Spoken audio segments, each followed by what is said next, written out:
सबसे पहले मैं भगवान परशुराम जी को अभिवादन करता हूं और दीपावली के उपलक्ष्य में उनके आशीर्वाद से अगर आपके जीवन में कोई समस्या है, कोई प्रश्न है, तो निश्चित रूप से उससे आपको अच्छे प्रकार से आशीर्वाद के साथ, परशुराम जी के आशीर्वाद के साथ आपका जीवन यशस्वी होगा। ऐसा आशीर्वाद वो हम सबको दे, ऐसी उनके चरणों में प्रार्थना करता हूं।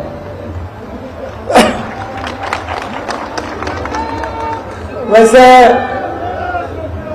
मैं आज दिन भर राजस्थान की चुनाव सभा में, राजस्थान के अनेक क्षेत्र में जाने का मुझे मौका मिला।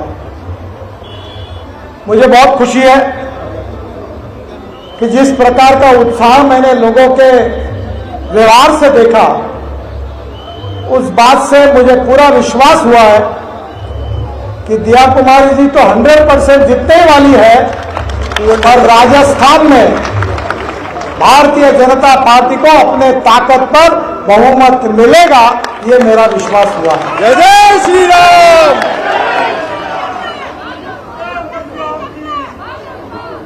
बहनों और भाइयों, हमारे देश को स्वाधीनता 1947 में मिली। तब महात्मा गांधी जी के नेतृत्व में हमने, कांग्रेस ने बहुत बड़ा आंदोलन किया था। हमारे क्रांतिकारक और देशभक्तों ने भी उस समय कुर्बानी दी। उन्होंने भी क्रांति के मार्ग से अपने जीवन को नौचार कर दिया। 1947 में हम स्वतंत्र भारत के नागरिक बने। आज हमारे स्वाधीनता को हम 75 साल पूरे कर रहे हैं, अमृत महोत्सव मना रहे हैं। और इस 75 साल के इतिहास में इस देश को, उसके विकास के बारे में अनेक आश्वासन हमें मिलते रहे हैं। आपको पता होगा कि 47 में स्वाधीनता मिलने के बाद पंडित जवाहरलाल नेहरू देश के पहले प्रधानमंत्री बने। बाद में ये 75 साल में से 60 साल कांग्रेस को शासन करने का मौका मिला।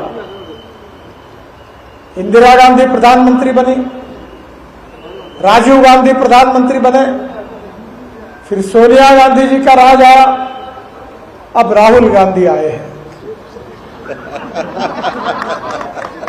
कांग्रेस ने बहुत वादे किए थे। कांग्रेस ने वादे बहुत किए थे गरीबी मिटाने के। किसकी गरीबी मिटी? आम आदमी की गरीबी नहीं मिटी, पर कांग्रेस के नेताओं की और कार्यकर्ताओं की गरीबी जरूर दूर की। 1947 में कांग्रेस पार्टी ने समाजवादी विचारों के आधार पर हम इस देश के तकदीर को, भविष्य को बदलने का आश्वासन भारत की जनता को दिया। उसके बाद में समाजवादी पार्टी का निर्माण हुआ। डॉक्टर राम मनोहर लोहिया जी उसके नेता थे। जॉर्ज फर्नांडिस, मधु लिमय, मधु दंडवते, नागागोरे, एस.एम. जोशी, ऐसे अनेक लोगों ने समाजवादी विचार का भी प्रचार किया। उस समय राजस्थान में एक स्वतंत्र पार्टी भी तैयार हुई थी। राजस्थान और गुजरात में स्वतंत्र पार्टी ने पूंजीवादी अर्थव्यवस्था का समर्थन किया। पर आज 75 साल के बाद हम ऐसे मुकाम पर पहुंचे हैं कि अभी भी हमको बहुत कुछ करने की आवश्यकता है। भारत को विश्व गुरु बनाना है। हमारा देश में वर्ल्ड में अब 5वें नंबर पर, हमारा आर्थिक दृष्टि से 5वां नंबर आता है। अब प्रधानमंत्री जी ने कहा कि हम 3रे नंबर की इकोनॉमी बनेंगे, हम आत्मनिर्भर भारत बनेंगे। आत्मनिर्भरता का मतलब यही है कि हमारा जो भी कुछ इंपोर्ट हो रहा है वो कम होगा, हमारा एक्सपोर्ट बढ़ेगा, गांव, गरीब, मजदूर, किसान का कल्याण होगा, सुखी, समृद्ध, संपन्न देश निर्माण होगा और दुनिया की पहले नंबर की आर्थिक ताकत बनेगी। क्या हम सब लोग मिलकर देश को दुनिया की नंबर 1 की आर्थिक महाशक्ति बनाना चाहते हैं? क्या हमारे देश को इतिहास, संस्कृति और विरासत के आधार पर आज हमारा आयुर्वेद हो, योग विज्ञान हो, हमारा विशेष रूप से हमारी संस्कृति और हमारा इतिहास हो, इसके प्रति पूरे विदेशों में बहुत बड़ी चर्चा है, लोग उसका अनुकरण कर रहे हैं। जब यूनो ने योग डे की शुरुआत की तो दुनिया के करोड़ों लोग योगासन करने लगे। मुझे दुनिया घूमने का मौका मिला।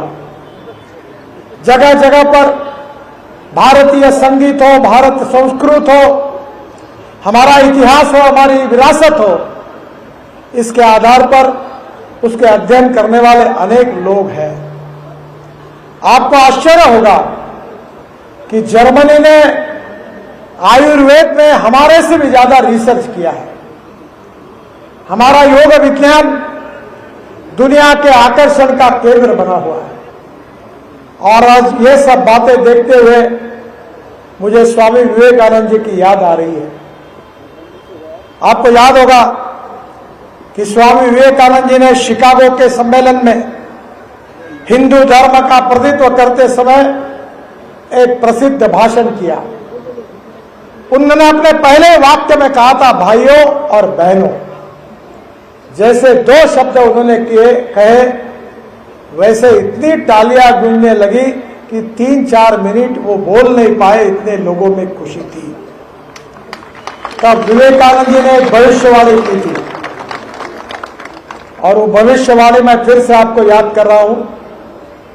विवेकानंद जी ने कहा था कि 18वीं सदी जो थी वो मुगल सल्तनत की सदी थी।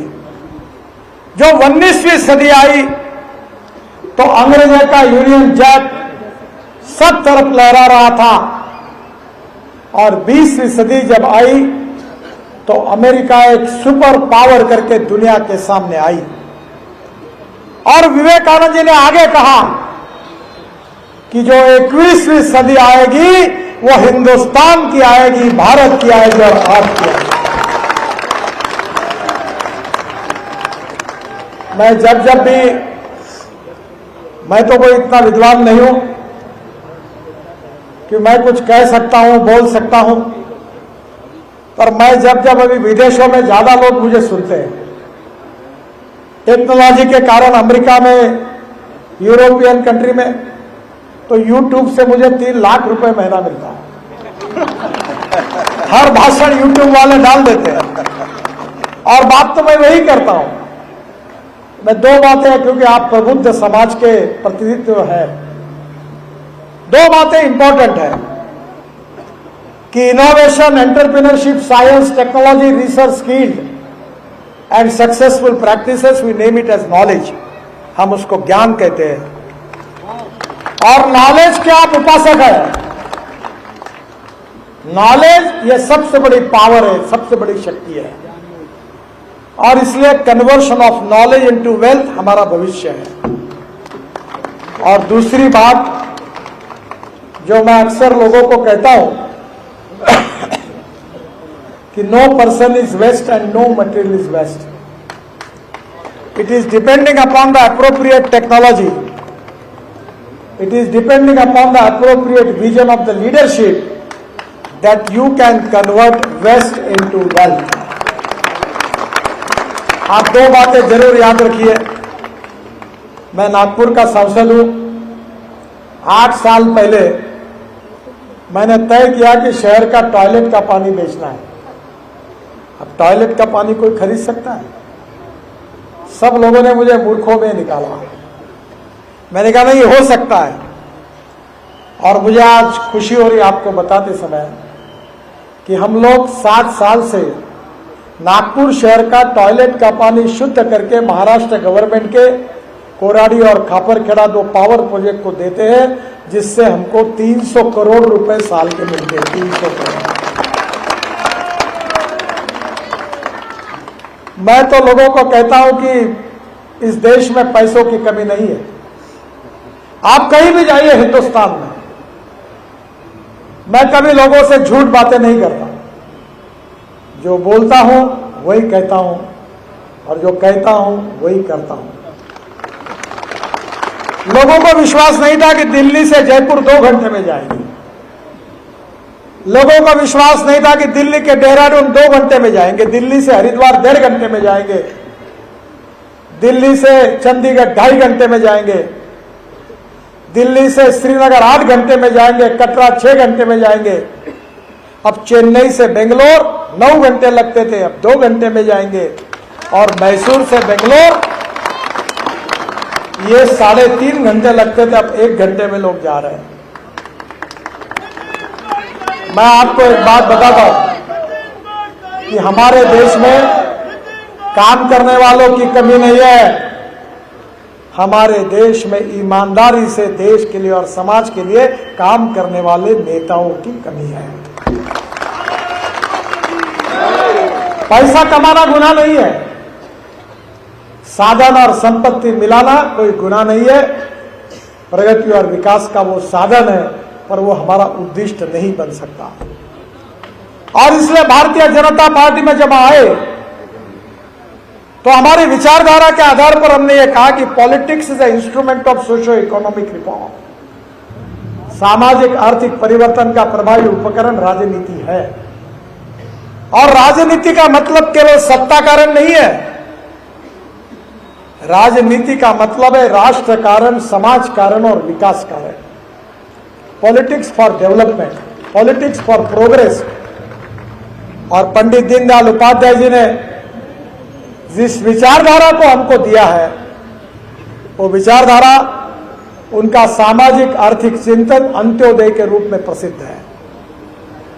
दीनदयाल उपाध्याय जी ने क्या कहा?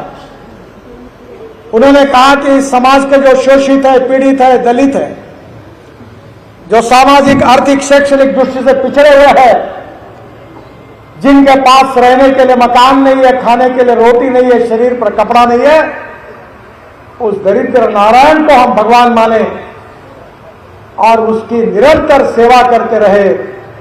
और जिस दिन उस व्यक्ति को रोटी, कपड़ा और मकान मिलेगा, उसी दिन हमारा कार्य पूरा होगा, ऐसा हम समझेंगे। यही भारतीय जनता पार्टी की विचारधारा है। हमारी पार्टी कार्यकर्ताओं की पार्टी है, ये मां बेटों की और पिता पुत्र की पार्टी नहीं है। यहां प्रधानमंत्री के पेट से प्रधानमंत्री नहीं निकलता, यहां एमएलए के पेट से एमएलए निकलता नहीं, एमपी के पेट से एमपी निकलता नहीं। मैं बीच में राजस्थान की विधानसभा में आया था, शायद 1-1.5 साल पहले, तो उस समय स्पीकर साहब ने मुझे बुलाया था। तो मैंने उनको कहा था कि राजनीति में सब लोग दुखी है, नगर सेवक इसलिए दुखी है कि वो एमएलए नहीं बना, एमएलए इसलिए दुखी है कि वो सांसद नहीं बना, जो एमएलए और इसलिए दुखी है कि वो मंत्री नहीं बना, मंत्री इसलिए दुखी है कि उसको अच्छा डिपार्टमेंट नहीं मिला, और जिसको अच्छा डिपार्टमेंट नहीं मिला वो बोलता है, उसको मिलने के बाद कहता है कि मैं मुख्यमंत्री कैसे बनूंगा। और जो मुख्यमंत्री है वो भी दुखी है, वो बोलता है कब रहेंगे और कब जाएंगे, भरोसा नहीं। तो मैंने मजाक में कहा था कि राजनीति अतृप्त आत्माओं का महासागर है, और भारतीय जनता पार्टी ऐसी नहीं है। हम लोग राजनीति में सत्ता हासिल करने के लिए नहीं आए। सुंदर सिंह भंडारी जी ने अपना जीवन भारतीय जनता पार्टी और भारतीय जनसंघ को दिया था। संघ और भारतीय जनसंघ के अनेक कार्यकर्ताओं ने अपने जीवन को इस देश के लिए और समाज के लिए समर्पित किया। उसकी पार्श्वभूमि भारतीय जनता पार्टी को है। हम किसी को एमएलए और एमपी बनाने के लिए नहीं आए।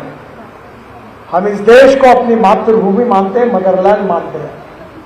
राष्ट्रवाद ये हमारा उद्देश्य, हमारा चिंतन है, हमारा आत्मा है। गुड गवर्नेंस एंड डेवलपमेंट, सुशासन और विकास हमारा मिशन है। और पंडित दीनदयाल उपाध्याय जी ने बताया हुआ सामाजिक आर्थिक चिंतन अंत्योदय के रूप में हमारा उद्देश्य है। केवल राज बदलना ही हमारा मकसद नहीं है, समाज बदलना हमारा मकसद है और हम बदल सकते हैं और हमारे पास सब कुछ है। जो 75 साल में 60 साल कांग्रेस पार्टी को मिले, देश का विकास नहीं हुआ।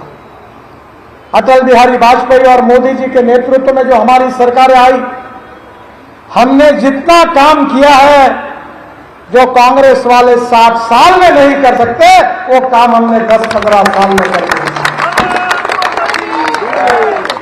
मैं मुंबई में मंत्री था, महाराष्ट्र में युवा था। मैंने मुंबई में 55 उड्डान पुल बनाए, वर्ली बांद्रा सीलिंग प्रोजेक्ट बनाया। आप कभी गए होंगे मुंबई पुणे एक्सप्रेस हाईवे बनाया। तो वाजपेयी जी ने मुझे बुलाया, मुझे पूछा तुम्हारा पैसा कहां से आया? तो मैंने कहा अटल जी मेरे पास पैसे की कमी नहीं है। मैं ये मानता हूं कि if there is a will there is a way, and if there is no will there is only survey, discussion, seminar, committee, sub committee and discussion. Atal ji हंसने लगे। और आज भी मैं बताता हूं, मैं लाखों करोड़ के काम करता हूं। अभी मुंबई स्टॉक एक्सचेंज में एनएचआई ने अपना बॉन्ड लॉन्च किया, इनविट मॉडल का। 7 दिन की मुदत थी।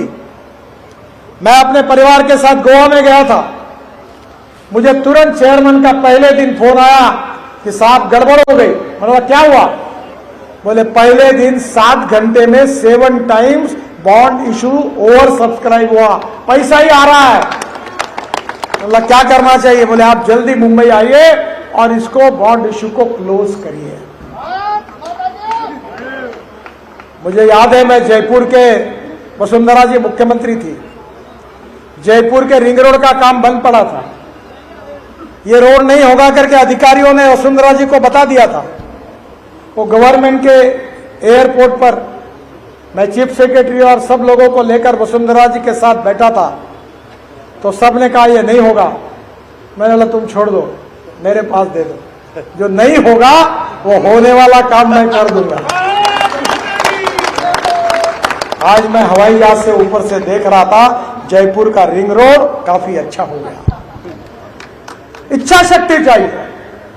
मोदी जी के नेतृत्व में हिंदुस्तान को, हमको विश्व गुरु बनाना है, नंबर 1 की आर्थिक शक्ति बनाना है, गांव गरीब मजदूर किसान का कल्याण करना है, एक्सपोर्ट को बढ़ाना है, इंपोर्ट को कम करना है और रोजगार की निर्मित करके हमें सुखी, समृद्ध और संपन्न देश बनना है। मैं ट्रांसपोर्ट का मंत्री हूं। मैं 5 साल पहले कहता था इलेक्ट्रिक पर बस चलेगी, इलेक्ट्रिक पर स्कूटर चलेगी, इलेक्ट्रिक पर कार चलेगी, मेरे डिपार्टमेंट में ये। तो लोग हंसते थे। मुझे पत्रकार सवाल पूछते थे कि इलेक्ट्रिक गाड़ी रास्ते में बंद हुई तो क्या ढकलना पड़ेगा? अब किसी की गाड़ी बंद नहीं पड़ी। इलेक्ट्रिक बसेस आए, इलेक्ट्रिक कार आए, इलेक्ट्रिक स्कूटर आए। अब किसान बायो सीएनजी, बायो एलएनजी बनाने लगा। जो पराली से प्रदूषण हो रहा है, 180 प्लांट पंजाब, हरियाणा और उत्तर प्रदेश में पराली से सीएनजी और एलएनजी बनाने का काम शुरू किया। हमने, किसानों ने इथेनॉल बनाया। मेरे पास एक टोयोटो की गाड़ी है, इनोवा, आप जरूर देखने के लिए आइए। इथेनॉल मक्के से बनता है, ब्रोकन राइस से बनता है और वो गाड़ी 100% इथेनॉल पर चलती है और उसमें से 60% बिजली तैयार करती है और 40% इथेनॉल पे चलती है। पेट्रोल का रेट 25 रुपए लीटर, इतना कम आएगा, ऐसा एवरेज मिलता है और प्रदूषण शून्य। मेरे पास हाइड्रोजन की गाड़ी है। लोग बोलते हैं संभव नहीं। एक बार मेरे पत्नी ने मुझे पूछा कि तुम कहते हो कि पानी से हाइड्रोजन तैयार होगा और गाड़ी चलेगी, मेरा ही विश्वास नहीं बैठता तो लोगों का कैसे बैठेगा? तो मैंने टोयोटो कंपनी के चेयरमैन विक्रम किर्लोस्कर को फोन किया कि मुझे हाइड्रोजन की गाड़ी चाहिए, मुझे 2 लाख। बोले क्यों? मतलब मेरी पत्नी मेरे बातों पे विश्वास नहीं रखती। आज दिल्ली में मेरे पास हाइड्रोजन की कार है, मर्सिडीज से भी अच्छी है, ना धुआं निकलता है ना पानी निकलता है। ये देश बदल सकता है, ये देश आप बदल सकते हैं। अभी मैं दिल्ली से जयपुर इलेक्ट्रिक हाईवे बनाने वाला हूं। 3 बसें जोड़कर इलेक्ट्रिक पर डायरेक्ट 2 घंटे में दिल्ली से जयपुर हवाई जहाज जैसी एयर होस्टेस होगी, चाय पानी नाश्ता होगा, लैपटॉप पर आप पूरा देख सकोगे। नितिन गडकरी जी, नितिन गडकरी जी। और आखिरी की बात मेरी ध्यान से सुनिए कि डीजल बस की तुलना में उसका रेट 30% कम होगा। हमने पानी पर हवाई जहाज उतार दिया, पानी पर। इसी राजस्थान में राजनाथ सिंह जी और मैं, डिफेंस के अपने प्रमुख रावत साहब, सब मिलकर पाकिस्तान की बॉर्डर पर हमने रोड पर हवाई जहाज उतारा था। सब कुछ हो सकता है, मोदी जी और हम सब कुछ कर रहे हैं, इसका श्रेय हमको नहीं है, इसका श्रेय भारतीय जनता पार्टी को भी नहीं है। इसका श्रेय अगर किसी को है तो हमें चुनकर देने वाली मेरे सामने बैठी हुई जनता को है। आप अगर सही निर्णय नहीं करते, आप अगर हमारे सांसदों को चुनकर नहीं देते, दिया कुमार जी सांसद बन के चुनकर आई, अगर हमारे सांसदों को आप नहीं जिताते तो मोदी जी प्रधानमंत्री नहीं बनते, और मोदी जी प्रधानमंत्री नहीं बनते तो मैं भी मंत्री कैसे बनता। तो जो कुछ चल रहा हो आपके कारण है, माए बाप सरकार आप ही हो। और इसलिए राजस्थान के विकास के लिए डबल इंजन चाहिए। दिल्ली में मोदी जी के नेतृत्व में एनडीए भारतीय जनता पार्टी की सरकार है। अब राजस्थान की सरकार को आराम करने दो, जो है अभी वो काम की नहीं है। अब राजस्थान में फिर से एक बार जो कीचड़ फैला हुआ है वो कीचड़ हटेगा, सूरज निकलेगा और भारतीय जनता पार्टी का कमल। अब मेरी बात को तो बहुत अच्छी तरीके से समझ गए। दिया कुमारी के रूप में एक बहुत अच्छी सांसद, मैंने अभी पूछा उनको कि उनके मतदार क्षेत्र में मैंने ही कितना काम किया, 8-10 हजार करोड़ का किया होगा। कोई सांसद नहीं है राजस्थान का जो 6-7 हजार करोड़ से कम है। मैं नहीं बोलता ही नहीं, मैं यही कहता हूं कि काम बोलने वाला थक जाएगा पर काम करने वाला कभी थकेगा नहीं।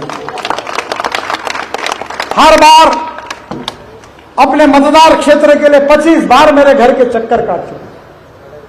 हर बार ईमानदारी से गरीबों के काम कैसे होंगे, गांव गरीब मजदूर किसान को न्याय कैसे मिलेगा। राज परिवार का बैकग्राउंड होने के बाद में भी गरीबों के मन में बड़े हुए संवेदनशीलता रखने वाली वो नेता है।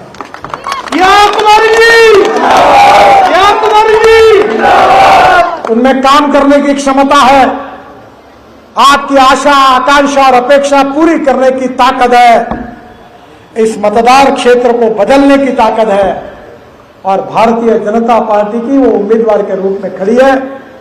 मुझे पता है कि उनकी जीत तो बिल्कुल पक्की है, और आप उनको ऐसा जिताइए कि जितने उम्मीदवार खड़े हैं उनकी जमानत जब्त करके उनको जिताइए।